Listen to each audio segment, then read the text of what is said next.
अंतिम लक्ष्य प्रेम है।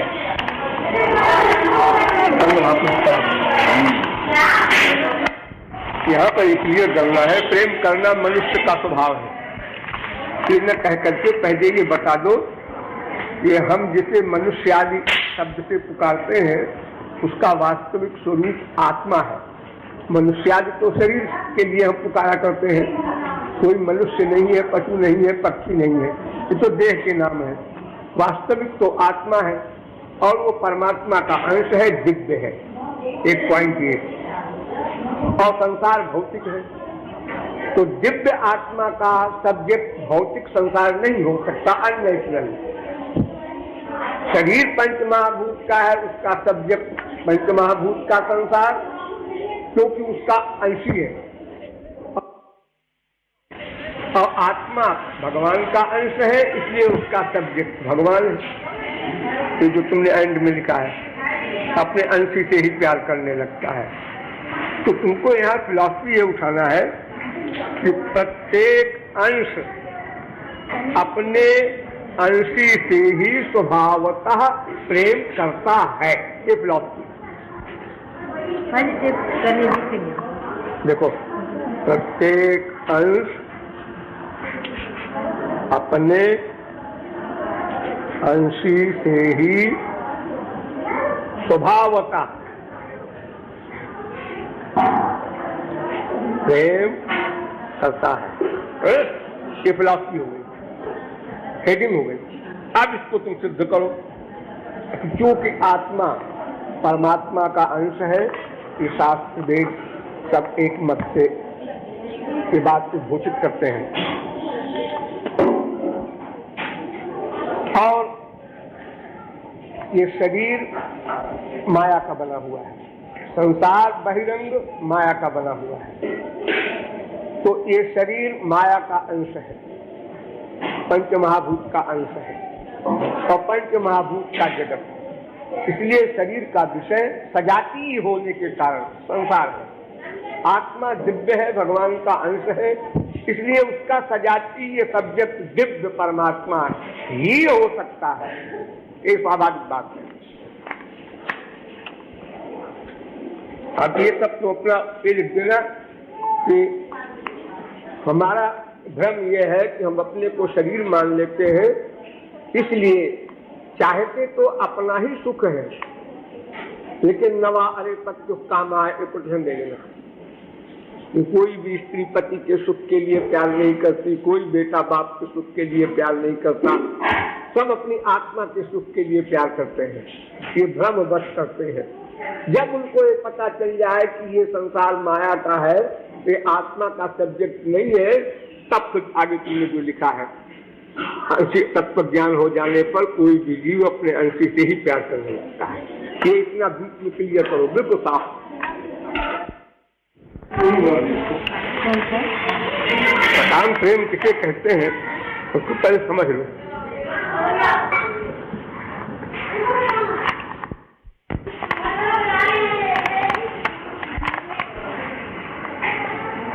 सकाम प्रेम दो प्रकार का होता है, संक्षेप में समझो। एक सकाम प्रेम वो है जो भगवान से संसार मांगता है, संसार का सामान मांगता है, मटीरियल। ये सकाम प्रेम नहीं है।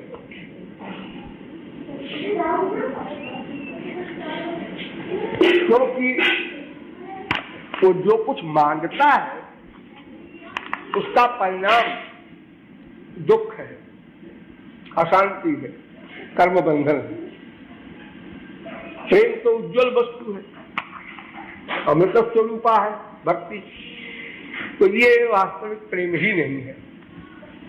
वास्तविक सकाम प्रेम वो है जो शुद्ध पर्सनैलिटी से ही अपना विषय चाहता है, अपने सुख के लिए। हम श्याम सुंदर का स्पर्श चाहते हैं, जैसे कुब्जा का प्रेम है, तो कहने के लिए तो कुब्जा संसारी विषय मांग रही है, लेकिन संसार का विषय नहीं मांग रही है, श्याम सुंदर संबंधी इंद्रियों का विषय मान रही है, ये बंधनीय है। श्याम सुंदर संबंधी पदार्थ को चाहना अपने सुख के लिए एक सकाम भक्ति, और श्याम सुंदर के सुख के लिए ही जीवन अर्पित करना एक निष्काम भक्ति है, समर्थारती।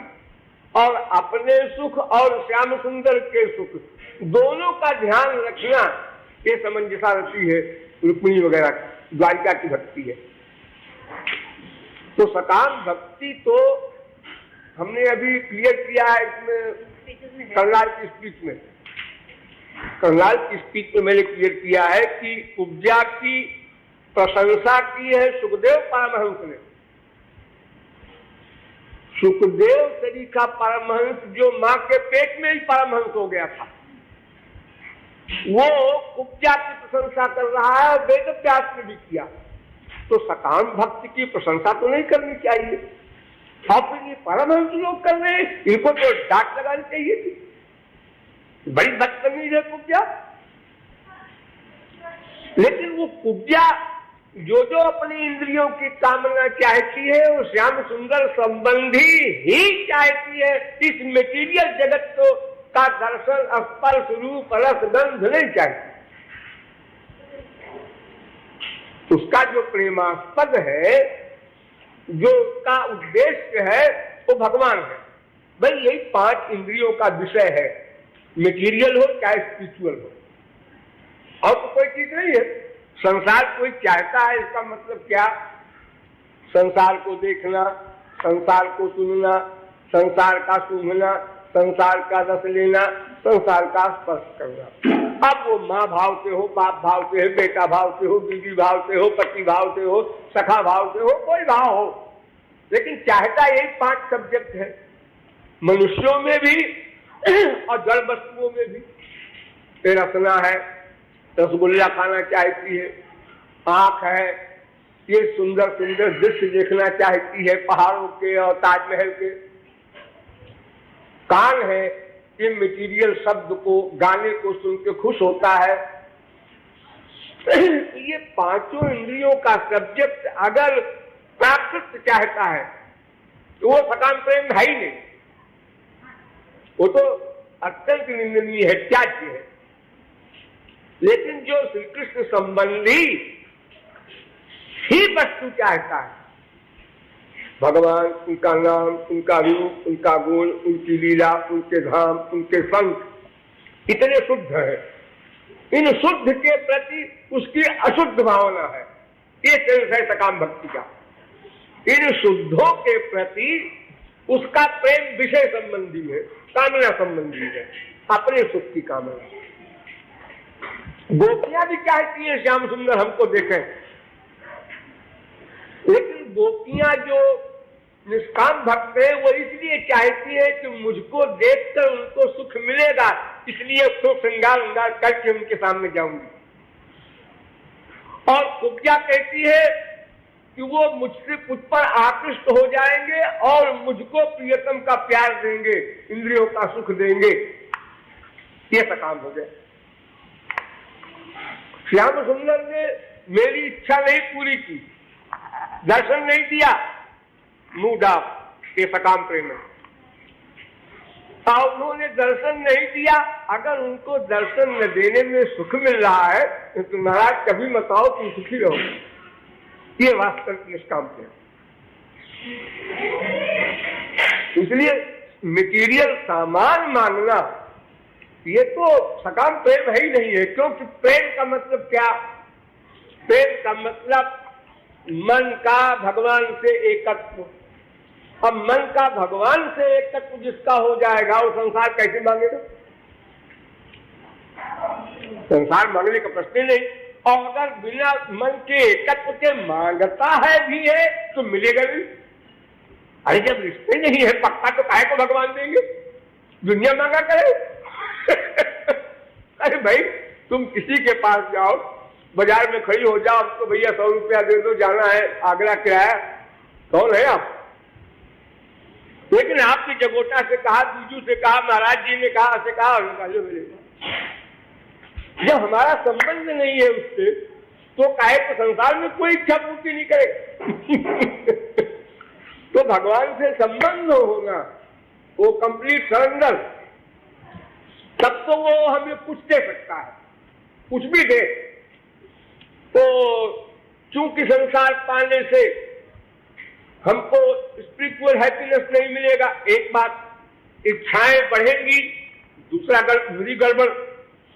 इसलिए अगर भगवान दे भी रहे हो तो हमको संसार नहीं लेना है, और वो देंगे तब जो हमारा कंप्लीट सरेंडर होगा, और जब इतना हमारा प्यार हो जाएगा तो हम संसार मांगेंगे नहीं। तो इसलिए संसार मांगने की बात जो है वो सकाम भक्ति नहीं है, वो प्योर सकाम धोखे में है। सकाम भक्ति का मतलब श्याम सुंदर संबंधी सामान चाहना, लेकिन अपने सुख के लिए, सुख में ही लगा देना, अपने ही सुख के लिए श्याम सुंदर संबंधी पांचों इंद्रियों का सब्जेक्ट चाहना, ये सकाम भक्ति है। बस इससे बढ़िया परिभाषा वेद से रामायण तक कहीं नहीं मिली, जो मैं वाक्य बोल रहा हूं। अपने ही सुख के लिए श्याम सुंदर संबंधी पांचों विषयों को चाहना, ये सकाम भक्ति। और अपने सुख के लिए भी श्याम सुंदर संबंधी पांचों इंद्रियों का विषय चाहना, ये समंजसावती रुक्मिणी वगैरह की। और श्याम सुंदर के सुख के लिए ही श्याम सुंदर संबंधी पांचों विषयों की कामना करना, ये निष्कामना। इससे भैया और क्या करिए तुम लोग समझोगी। तो देखो, कामना तो सत्य वही है, इन्हीं पांचों इंद्रियों की कामना है, चाहे वो ललिता की शाखा हो, किशोरी जी हो, और चाहे कुब्जा वगैरह हो, है सत्य भगवत कामना। उसी के लिए कहा है कि जगत गुरु भर्तृबुद्ध्या तासाम किम वर्ण्यते तपः।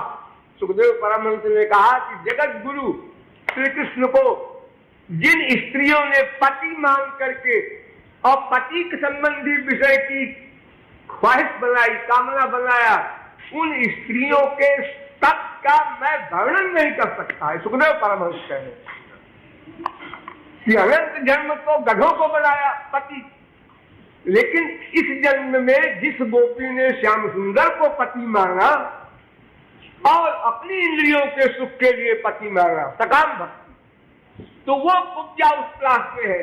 तो तासाम किम वर्ण्यते तपः, उसकी तपश्चर्या का कौन वर्णन कर सकता है, कितना तप किया होगा उसने।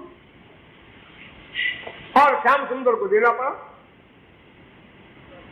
तो आए तो थे निष्काम प्रेम बांटने के लिए, अवतार लिए थे, लेकिन सकाम आ गया तो उसको करना पड़ा। तो बड़ी सीधी सी परिभाषा है सकाम निष्काम की, उसे क्लियर करना चाहिए। और हमारे देश में जितने बाबा जगत गुरु व महात्मा हैं, ये अर्थ ये करते हैं कि संसार भगवान से मांगे, ये सकाम भक्ति। भक्ति कहाँ? मैं पूछता हूं उनसे कि भगवान तुमको कोई चीज देंगे कब? इस क्वेश्चन का उत्तर दो।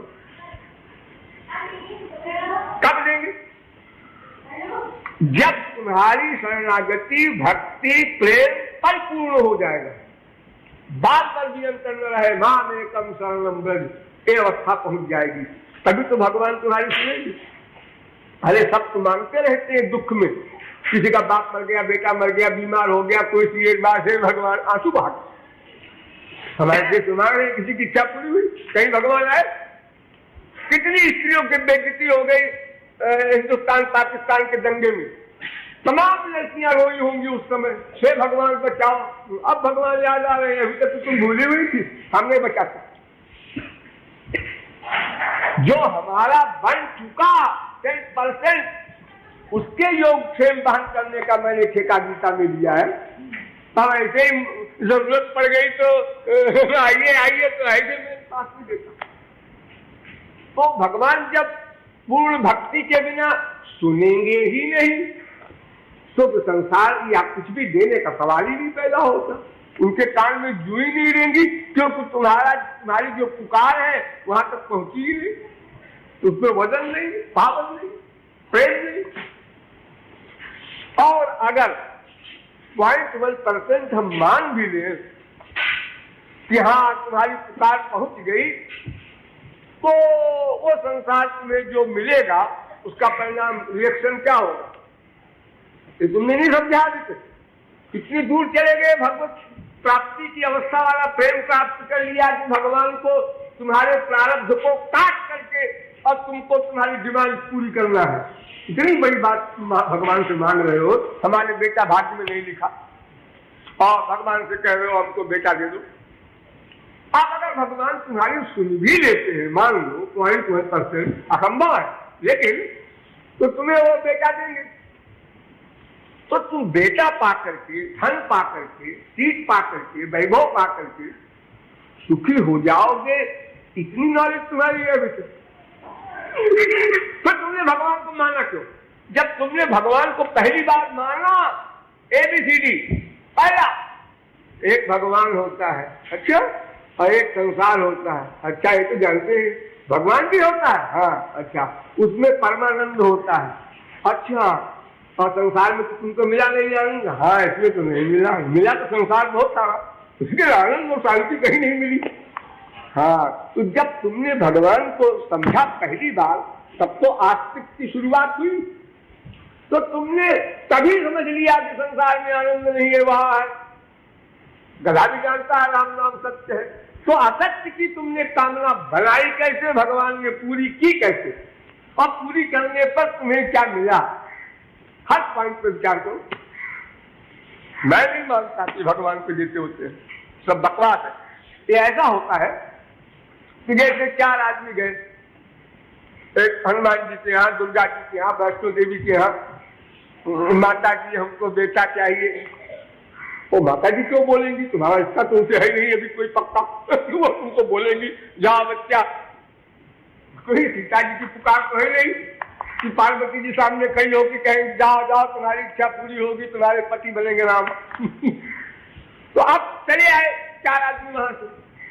अब उसमें संस्कार के कारण, पूर्व जन्म के प्रारंभ के कारण किसी को लड़का हो गया। अब वो सब ये कहता फिर रहा है, मैं वैष्णो देवी गया था तो मेरे लड़का हो गया, उसके पहले लड़के नहीं हुआ, 45 साल की उम्र में लड़का हुआ, हमारे 50 साल की उम्र में लड़का हुआ। अब उसकी बात के बाद 25-30 और चल रही है वैष्णो देवी। अब उसमें भी 2-4 को होते रहता है, दृष्टि का नियम है। किसी को धन मिला, किसी को पोस्ट मिली, किसी को, अब वो सब बेवकूफ बन रहे हैं और भगवान के खिलाफ हो रहे हैं। इसलिए ये सब तो बिल्कुल 0/100। हमारे सिद्धांत में वो सकाम भक्ति कुछ नहीं है, वो सकाम है खाली सब। तो सकाम सभी है, कौन सकाम नहीं है? जब तक भगवत प्राप्ति न होगी सभी सकाम है। उसमें क्या खास बात है? हाँ, ये रेयर केसेस ऐसे होते हैं, हर नियम का अपवाद हुआ करता है। कि जैसे मान लो भगवान का भक्त है एक, और भगवान को उससे कुछ काम कराना है विश्व कल्याण में, तो भगवान ने उसके अंदर बैठकर प्रेरणा दी कि तुम मुझसे ये मांग तो मैं तुझको दूंगा, तो उसके द्वारा ये जीव कल्याण होगा। ऐसे केस में ये सब बातें हो सकती हैं, इम्पॉसिबल नहीं है, लेकिन बाकी तो सब गलत। और मैं तो कहता हूं कि अगर ऐसा संसार कोई देता है तो भगवत प्राप्ति के बाद ही देगा, एक पॉइंट ये। और अगर भगवान भगवत प्राप्ति के बाद संसार देगा तो संसार उस पर हावी ना हो ये पावर भी देगा, वरना नहीं देगा। भगवान अपने भक्त का अनिष्ट करेंगे फिर तो वो पावर भी देगा। भरत ही हो इन राजमग विधि हरिहर पद पाए। भरत महापुरुष है, इसलिए एक राज्य तो क्या अयोध्या का, अगर अनंत कोटि ब्रह्मांड का राज्य दे दिया जाए तो भी उसको अहंकार नहीं हो सकता। ये पावर देंगे भगवान। वो अगर वो पावर वाला नहीं है, देखो हमारे संसार में मामूली रिवाल्वर का लाइसेंस दिया जाता है तो वहां पावर लिखी जाती है, एप्लीकेशन गया है, कौन आदमी है, क्या हैसियत है, क्यों रिवाल्वर का लाइसेंस चाहता है, इंक्वायरी करो दरोगा से लेके और सेक्रेटरी तक। जिम्मेदारी है गवर्नमेंट की, गलत आदमी को नहीं दिया जाए। तो अगर संसार की कामना है उसके अंदर तो भगवत प्राप्ति नहीं होगी, और अगर भगवत प्राप्ति हो गई तो संसार की कामना नहीं होगी। और अगर कामना फिर भी कहीं उदाहरण में इतिहास में है तो वो स्पेशल मामला है, भगवान ने उसको कराया है जबरदस्ती। तुम ऐसा करो। प्रहलाद नहीं कहता हम बाप की क्रियाकर्म करेंगे, वो महापुरुष है। तो भगवान नृसिंह भगवान कहते हैं श्राद्ध करो अपने बाप को, उसको जबरदस्ती करवाया, उसको श्राद्ध करो, नहीं तो बाद में लोग कोई नहीं करेगा फिर अपने बाप को श्राद्ध। अरे श्राद्ध करने से क्या मिलेगा, तुम्हारा बाप तो गया, बोलो अब मैं क्या दूंगा उसको श्राद्ध करके। श्राद्ध वगैरह तो टेम्पररी रिलीफ है। जैसे हम दुनिया में किसी भूखे को खाना दे दे तो 5-6 घंटे के लिए हमारा विहोर हो गया, फिर भूख लग गई, वो हमारा देना क्या काम है। ऐसे श्राद्ध है जो गोलोक चला गया। अरे हिरण्यकशिपु को तो भगवान का लोक मिला ना, तो प्रहलाद किसकी श्राद्ध कर रहा है। लेकिन एक लोक आदर्श के लिए कि भाई सबका बाप तो गोलोक जाएगा नहीं, इसलिए बाकी संसार के लोग गलत काम न करें। तो नृसिंह भगवान कह गए थे प्रहलाद से जाते समय कि देखो अपने बाप का श्राद्ध कर लो। तो सकाम भक्त का मतलब यही होता है कि जिसके मन की भक्ति एकाकार भगवान से हो पूर्ण, और भगवान का ही विषय चाहे लेकिन अपने सुख के लिए, कोई सकाम भक्ति। वो सकाम भक्ति मोक्ष के आगे वाली है, मोक्ष तक नहीं है वो, क्योंकि भुक्ति जो है ब्रह्मलोक पर्यंत का है मामला, ये तो त्याग ही है, संसार ही है। और संसार छूट जाए इसका नाम मोक्ष। मिला क्या, कुछ नहीं मिला, ये मिला। जैसे गहरी नींद में हम सो गए, क्या मिला, सो के उठते हैं तो कहते हैं बड़े आनंद में सोया। अरे किसको आनंद मिला, हमको, तो तुम तो थे ही नहीं, तुम्हारा अंतःकरण तो था ही नहीं गहरी नींद में, फिर किसको अनुभव किसने किया। अरे अंतःकरण ही तो अनुभव करता है सुख दुख का। जब जाग रहे थे तो ये भी चिंतन, वो भी चिंतन, ये भी टेंशन, वो भी टेंशन, और जो सो गए गहरी नींद में सब खत्म। तो टेंशन का जो अभाव हो गया, संसार की निवृत्ति हो गई 1 घंटे के लिए, उसी को कहता है बड़ा आनंद मिला। तो जिसकी ये निवृत्ति हमेशा को हो गई कोई मोक्ष, उसको कहते हैं आत्यंतिक दुख निवृत्ति।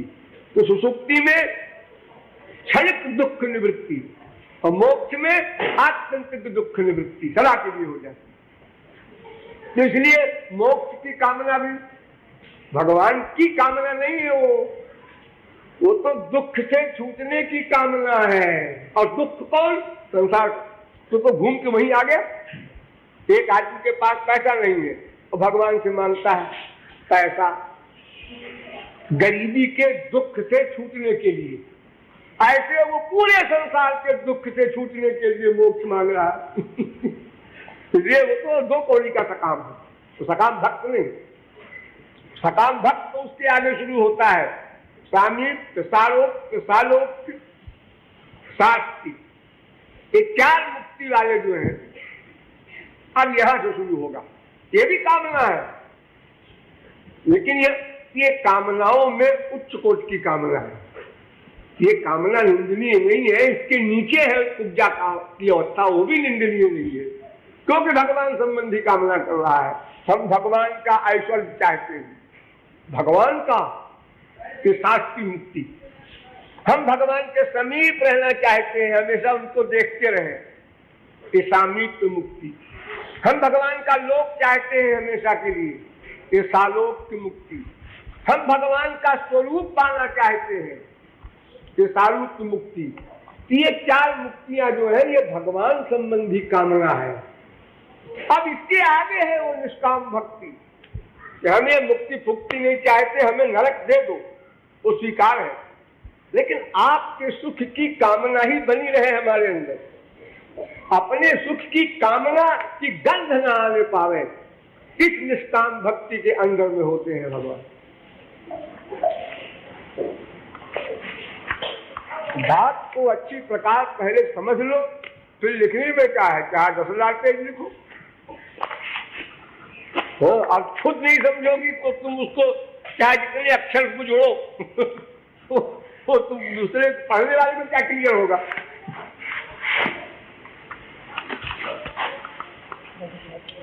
तो मिलन की परम व्याकुलता ही प्रेम ही है, तो होनी चाहिए। वो खत्म हो जाएगा तो प्रेम क्या रहेगा।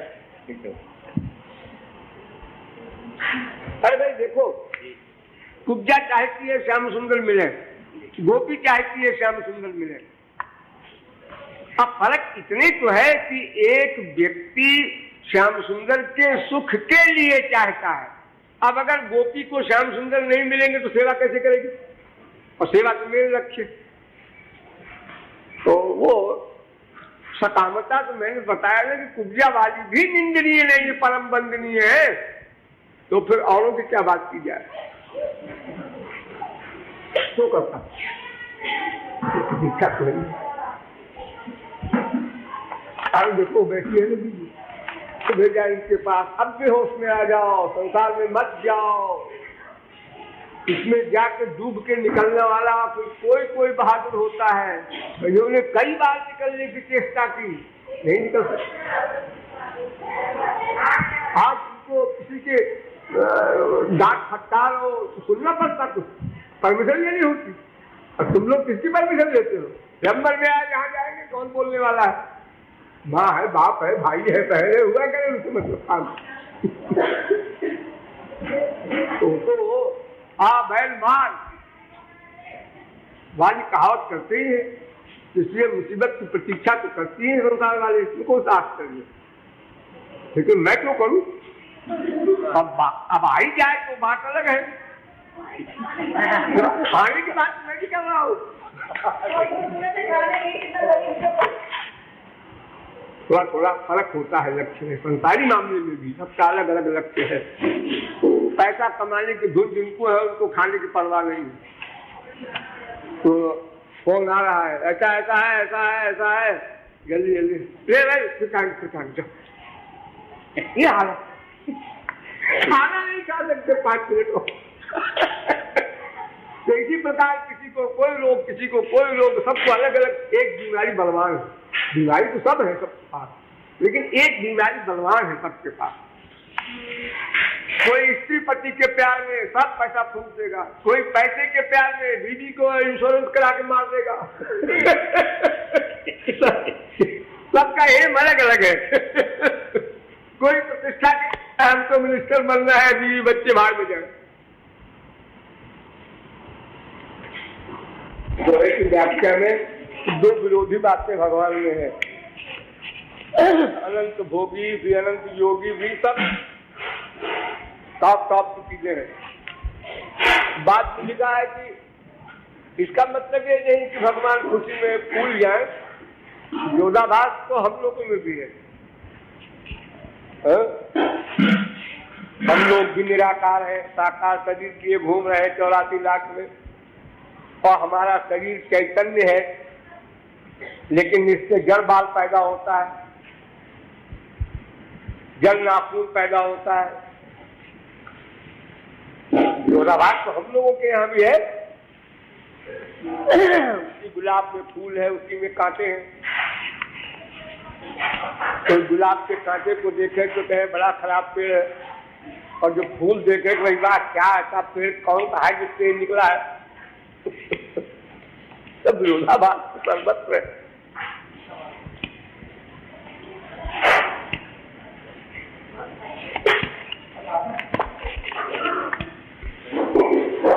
ये वक्षस्थल है, किसी से माँ को चिपकाया और भाव आया, बहन को चिपकाया और भाव आया, बिटिया को चिपटाया और भाव आया, बीवी को चिपटाया और भाव आया, आदमी वही, अंतःकरण वही, और सब चेंज हो रहा।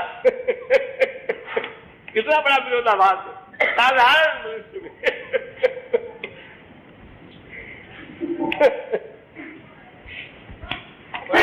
खास बात है क्या, हम लोग कम थोड़ी। बलिया में कहो हरि हम तुम ते कछु थोर, तुमसे कुछ कम है क्या? कहो हरि हम तुम ते कछु थोर, सिद्ध किया है पूरे पर लंबा पर।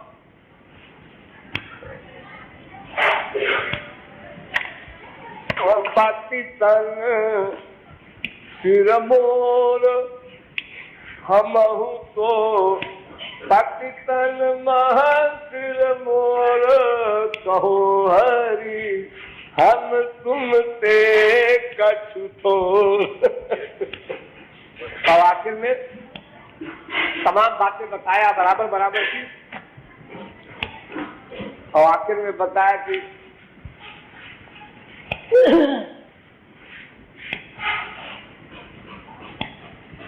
हम अनेक तुम एक। हमारी मेजॉरिटी कितनी बड़ी है, तुम अकेले हो तुम्हारे सब तो जाएगी। और अगर ये कहो हमारे भी भक्त हैं, वो कितने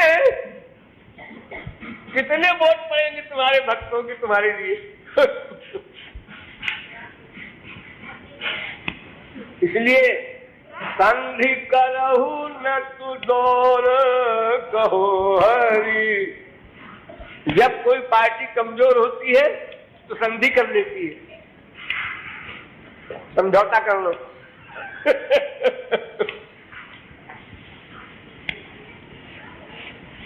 सर्वनाशे समुत्पन्ने अर्धम त्यजेत पंडिता, जो सब जाता हो तो आधे ले लेना चाहिए। बनिया लोग, व्यापारी लोग कहते हैं भाई तुम्हारे ऊपर 1 लाख बाकी है, कब दे रहे हो? सेठ जी 85,000 हुआ है, अच्छा लाओ दो। अरे वो तो पहले ले लो, नहीं तो हम 1 लाख लेंगे, करते रह जाओ तो वो भी जाएगा हाथ से।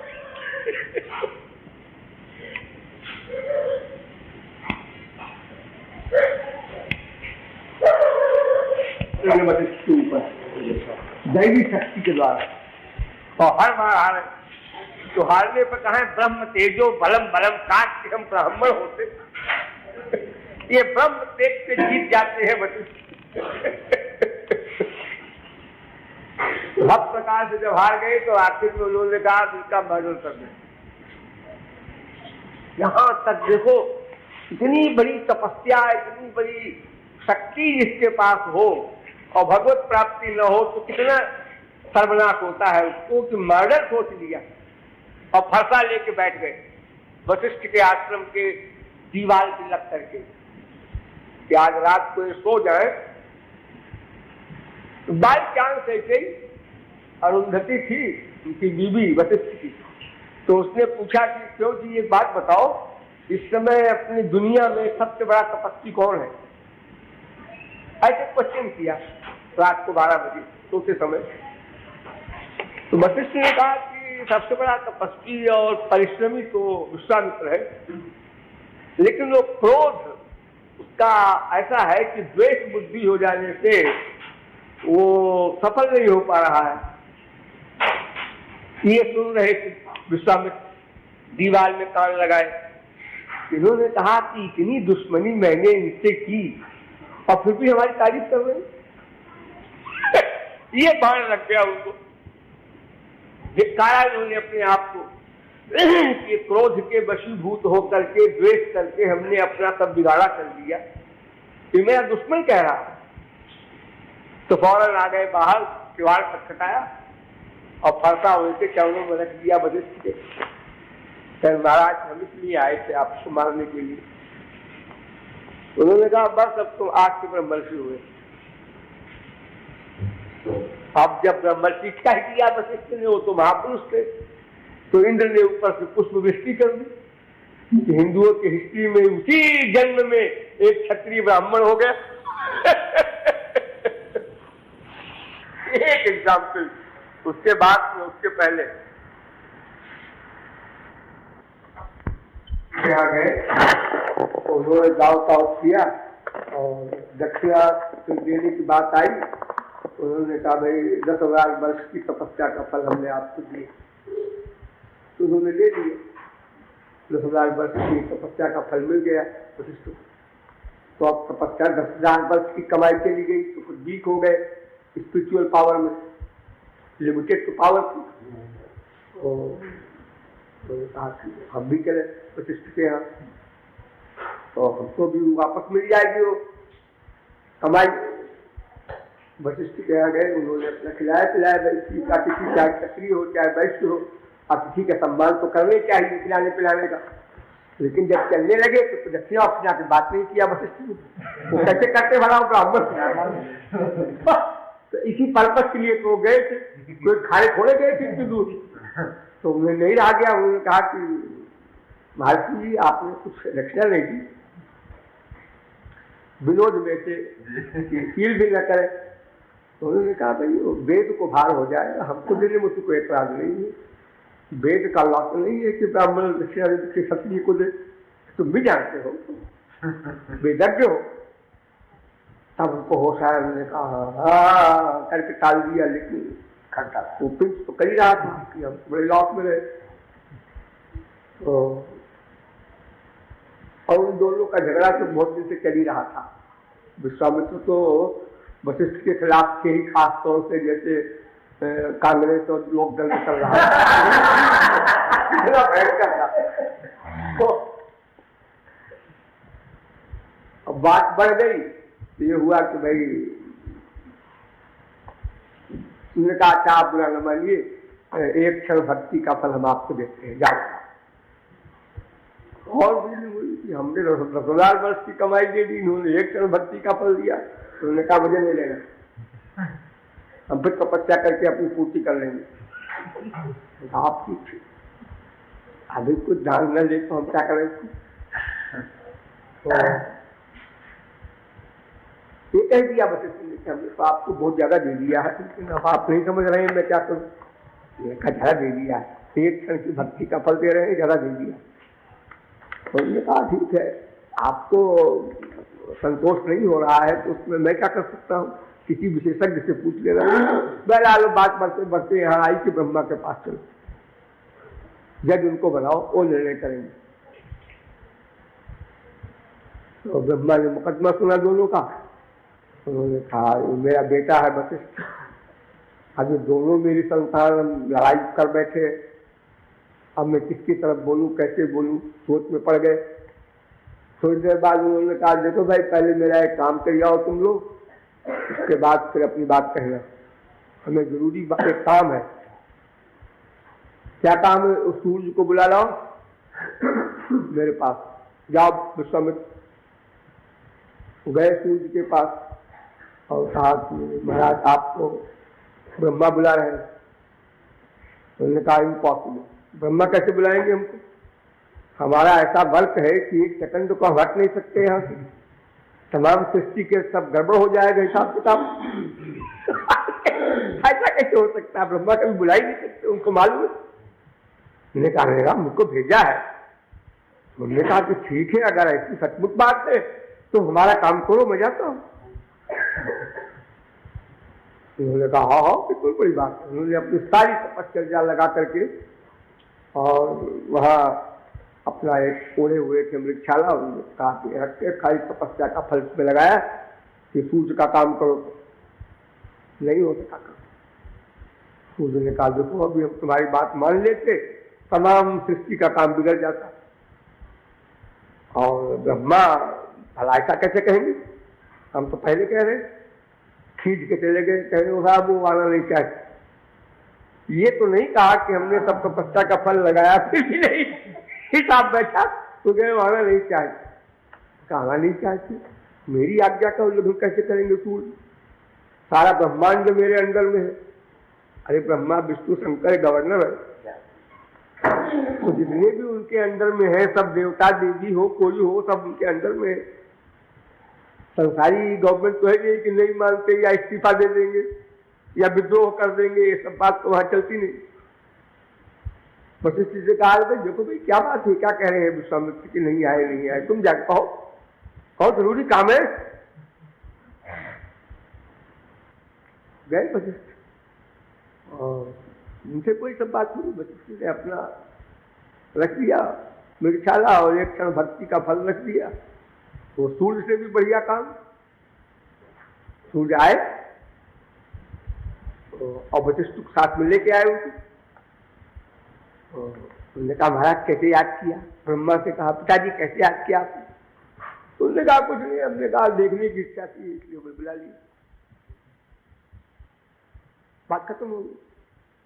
अरे हाँ तुम दोनों क्या मुकदमा लाए थे भाई, वो बात तो बताओ, क्या मुकदमा था तुम दोनों का? लोगों ने मुकदमा बताया। तुमने कहा तो फैसला हो गया कि तुम सारी तपश्चर्या लगा करके एक सूर्य का वर्क नहीं कर सके और एक क्षण का इसने भक्ति का फल दिया तो श्री कृष्ण वहां बैठ गए मृगशाला के ऊपर। तो सूर्य का काम हो रहा है ठीक से, अब और क्या फैसला करना चाहते हो? विश्वामित्र समझे भी हो किसी आएगी और नमस्ते कैसे भाग गए। विश्वामित्र एक एग्जाम्पल है अपनी हिंदू फिलॉसफी में, क्षत्रिय से ब्राह्मण बना दिया उनको वशिष्ठ ने, उसी जन्म में उसी शरीर में।